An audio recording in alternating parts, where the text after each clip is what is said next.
जय हिंद मेरे साथियों, कैसे हैं आप सब। उम्मीद करता हूँ सब बहुत ही अच्छे होंगे। आगे बढ़ने से पहले बता दूं कि मैं अक्षय और मुझे पोस्ट ऑफिस के साथ 12 साल काम करने का हो गया है और मेरे चैनल पोस्ट में 7 को आप सब्सक्राइब कर लिए, लाइक कीजिए, शेयर कीजिए। आज का जो टॉपिक हो जीडीएस को लेकर कि जीडीएस का ज्वाइनिंग कब होगा। बहुत सारे बच्चे जिसका फर्स्ट डीबी हो गया वो बहुत सोच में पड़े सर मेरा फर्स्ट डीबी हो गया, सेकंड डीबी का मैसेज नहीं है, सेकंड डीबी हमको अभी तक कराया नहीं गया है। तो इस सब पर आज हम डिटेल्स बात करने वाले। मुझे सबसे ज़्यादा जो मैसेज आ रहा है उस वक्त यह मैसेज आ रहा है कि थर्ड लिस्ट के बारे में कि कब आएगी, और उससे ज़्यादा मैसेज आ रहा है कि मेरा फर्स्ट डीबी हो गया है और सेकेंड डीबी मेरा कब तक होगा। इस पर सबसे ज़्यादा सवाल है। उससे आगे बढ़ने से पहले बता दूं कि देखिए जीडीएस क्या है। मैं आपको हर एक वीडियो में बताया कि जीडीएस क्या है। जीडीएस जो है पोस्ट ऑफिस का सबसे छोटा, सबसे निचला पोस्ट है, सबसे निचला पोस्ट है पोस्ट ऑफिस का जीडीएस। जो बीपीएम एबीएफ का होता है वो जो है पोस्ट ऑफिस सबसे निचला पोस्ट है, जिसका पोस्ट ऑफिस में किसी प्रकार का कोई भी वैल्यू नहीं दिया जाता है। जीडीएस हकीकत ये है, मैं आपको बता रहा हूँ, कोई आपको नहीं बताएगा। हाँ, नौकरी है, नौकरी करना है, इसलिए इसका जो ज्वाइनिंग होता है, चाहे इसका जो वैकेंसी निकलता है उसका जो ज्वाइनिंग होता है, इसमें बहुत ही धीरे गाड़ी चलती है। ऐसा नहीं है कि ज्वाइनिंग हो गया, वेरिफिकेशन हो गया, तुरंत नौकरी हो जाएगा, ऐसा कुछ नहीं होता। इसमें टाइम लगता है।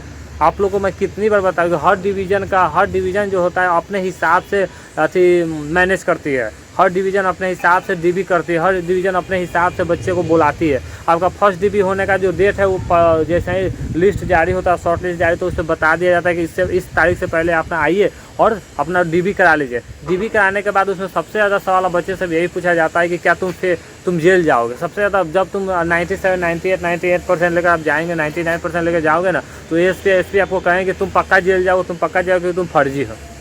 ठीक है, उस हालत में जो बच्चे ओरिजिनल है उन्हें तो डरने की ज़रूरत ही नहीं, वो डरते भी नहीं है। लेकिन जो बच्चे सर्टिफिकेट खरीद कर लाए हैं, फेक लाए हैं, वो ज़रूर वहाँ डर जाते हैं, पैनिक हो जाता है। उनसे कुछ सवाल भी पूछ लिए जाते हैं। देखिए, सवाल से और रिजेक्शन का कोई लेना देना नहीं है। मैं आपको बता दूं कि सवाल से रिजेक्शन का कहीं भी कोई लेना देना नहीं है।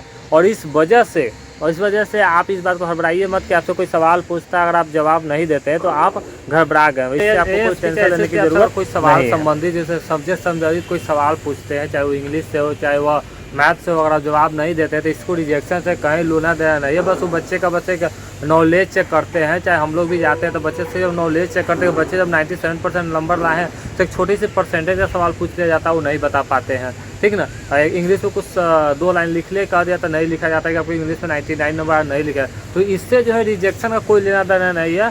बस ये जो है एक फॉर्मेलिटी है, वो एएसपी अपने नॉलेज के लिए करते हैं, कहीं भी नहीं होता है। तो ठीक है, अब चल हम बात करते हैं जिसका भी जीडीएस का फर्स्ट डीबी हो गया है।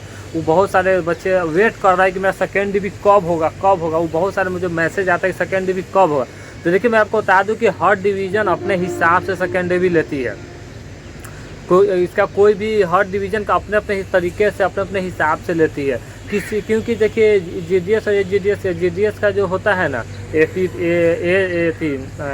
एबीपीएम का जो एएसपी और बीपीएम का एसएसपी पावर होता है, तो ये दोनों अपने हिसाब से जो है बच्चे को आगे के रन करते हैं। ये चाहे तो आपको महीना दिन में ज्वाइनिंग करा देगा और ये चाहे तो आपको 6 महीना या साल भर तक भी लगता है जीडीएस के ज्वाइनिंग में। आप इसके लिए आप सोचिए कि घबराइए मत। आप जो सोच रहे हैं, किसी का महीना दिन में भी हो जाएगा, किसी को 15 दिन भी लग सकता है, किसी को 20 दिन में हो जाता है, किसी को 2 महीना भी लग जाता है, किसी को 3 महीना भी लगता है। हम लोग खुद देखे हैं किसी को साल और 1.5 साल के बाद उस बच्चे को ज्वाइनिंग कराया जाता है। पर कारण कुछ नहीं होता है। कारण बस होता है कि वो एएसपी एसएसपी जल्दी चाहते नहीं है। बहुत फर्क यही है। ठीक है, और इसलिए क्योंकि जीडीएस जो होता है एक कॉन्ट्रैक्ट बेसिस जॉब है। हाँ, ये बात अलग है कि आपका 65 साल की कॉन्ट्रैक्ट बेसिस जॉब है, पूर्णतः गवर्नमेंट जॉब नहीं है। इसलिए पूरा पावर जीडीएस का जो होता है एबीपीएम बीपीएम का पास होता है। वो जैसे चाहे वो जीडीएस को रन करा सकते हो, जैसे चाहे वो आपको ले जा सकते हैं, जब चाहे वो आपको अगर वो चाहे तो आपको ज्वाइनिंग के तुरंत बाद आपको पेमेंट मिल सकता है, वो चाहे तो आपको ज्वाइनिंग के 6 महीना बाद में पेमेंट मिल सकता है। तो बात को समझ गए। मोटा मोटी बात यह है कि जीडीएस का जो डीबी हो जाता है, सेकेंड डीबी का जो पावर होता है वो आपको एबीपीएम का एएसपी एसएसपी के पास होता है। देखिए, जब आपका ये फर्स्ट डीबी सक्सेसफुल डन हो जाएगा तो आपको लेटर एक्सेप्टेशन का एक लेटर आपको भेज दिया जाता है। जब आपको लेटर है तो आप लेकर अपने डिवीजन में जाइए। आपको मैसेज किसी को मैसेज आता है, सबको मैसेज नहीं आता है, बता देता हूँ। ठीक ना, किसी को मैसेज जाता है, किसी को मेल भी जाता है। ठीक ना, जैसे मेल किसी को कैसे जाता है, जैसे कि आप यहाँ पर देख रहे हैं एक बच्चे का जो मेल आया हुआ है, यहाँ पर आप देख रहे हैं इस बच्चे का कुछ तरह का फर्स्ट डीबी का मेल है। ठीक ना, इस तरह का मेल आता है। ठीक ना, तो मेल भी आता है। तो आप हड़बड़ाइए मत। आपका जब भी डीबी फर्स्ट डीबी हो जाए तो सेकेंड डीबी अगर आपका ओरिजिनल है तो जैसे ही सक्सेसफुल होगा तो आपको एक लेटर भेज दिया जाएगा, या आपको फ़ोन कर दिया जाएगा, या आपको मेल कर दिया जाएगा। यदि आपका फर्स्ट डीबी से 30 दिन पूर गया है, लगभग 1 महीना 30 दिन 32 दिन 35 दिन आपका फर्स्ट डीबी के बाद अगर पूर गया, तो आपको अगर जल्दी है तो आप जाइए ऑफिस में एसएसपी या एसपी से बात कीजिए, वो आपको ही बताएंगे। और देखिए सही चीज़ वही बताएंगे, ठीक है। तो मेरे डिवीज़न का है तो मैं जानता हूँ कि इस बच्चे का कब होने वाला है, कैसे हो, तो मैं अपने डिवीज़न का बता सकता हूँ। लेकिन सब डिवीज़न मैं आपको बताया ना कि हर डिवीज़न का जो एसपी एसएसपी होता है वो अपने हिसाब से जीडीएस को रन करता है। और सबसे ज़्यादा जीडीएस का शोषण होता है पोस्ट ऑफिस में, सबसे ज़्यादा उसको टारगेट के नाम पर उसको टॉर्चर किया जाता है, ठीक है ना। जब आप जीडीएस में जब ज्वाइन कीजिए तब आपको समझ में आएगा। इसलिए जीडीएस में जो टैलेंटेड बच्चे होते हैं वो ज्वाइन करते हैं और जल्दी से डिपार्टमेंट में चल जाते हैं, एमटीएस चल जाते हैं, पोस्टमैन में फिर चल जाते हैं, या फिर पीए में चल जाते हैं। जैसे मैं जीडीएस से 12 साल, मुझे 12 साल का तो 10-11 साल लगा मुझे जीडीएस से यहाँ तक आते आते, अब मैं यहाँ पहुँच गया। और मैं पहुँचा हूँ तो आज मुझे कोई भी तरह कोई प्रॉब्लम नहीं होती। जब मैं जीडीएस में ज्वाइन किया तो वहाँ मुझे बहुत सारी प्रॉब्लम का सामना करना पड़ा था। हालांकि मैं अपने ही डिवीज़न में था, मैं अपने ही डिस्ट्रिक्ट में मैं ज्वाइनिंग किया था, मैं बहुत ज़्यादा दूर नहीं भरा था। जिस समय मेरा ज्वाइनिंग हुआ तो उस समय ऑफलाइन बहाली हुआ करता था, तो हमें ज़्यादा परेशानी, बहाली में मुझे ज़्यादा परेशानी नहीं हुई, लेकिन मुझे काम करते समय बहुत ज़्यादा शुरू में परेशानी हुई थी।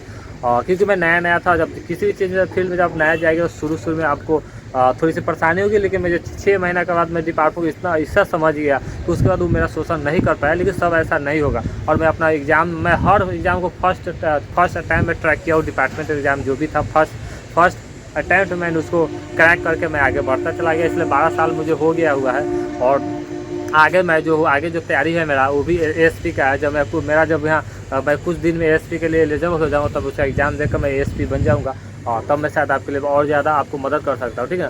तो आप जीडीएस के बारे में कोई भी अगर इस सवाल आपका रह गया तो आप हमें व्हाट्सअप भी कर सकते हैं, आप मुझे मैसेज भी कर सकते हैं, आप मुझे इस पर नीचे कमेंट भी कर सकते हैं, आप मेरे चैनल को सब्सक्राइब भी कर सकते हैं, लोगों को भी शेयर भी कीजिए और लाइक भी कीजिए। और तब तक हमारे साथ बने रहिए। अगर जाते जाते इतना करोगे, आप अपना ख्याल रखिए, मस्त रहिए और व्यस्त रहिए। जय हिंद।